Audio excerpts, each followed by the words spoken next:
জুমার দিনে অনেক আমল আছে, তার মধ্যে অন্যতম কিছু গুরুত্বপূর্ণ আমল হচ্ছে বেশি থেকে বেশি রাসূলুল্লাহ সাল্লাল্লাহু আলাইহি ওয়াসাল্লামের প্রতি দরুদ পাঠ করা। নবী করিম সাল্লাল্লাহু আলাইহি ওয়াসাল্লাম বলেছেন, কেউ যদি তার প্রতি একবার দরুদ পাঠ করে আল্লাহ রাব্বুল আলামিন তার প্রতি 10 বার রহম করবেন। বলেন সুবহানাল্লাহ। তার আমল নামায় 10টা নেকি লেখা হবে, 10টা গুনাহকে মাফ করে দেওয়া হবে এবং তার মর্যাদা 10 গুণ বাড়িয়ে দেওয়া হবে। বলি সুবহানাল্লাহ।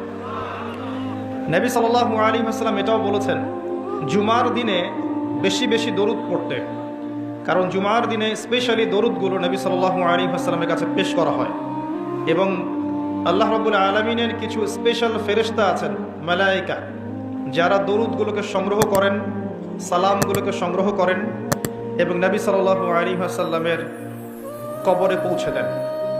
তিনি এগুলোর উত্তর দিয়ে থাকেন।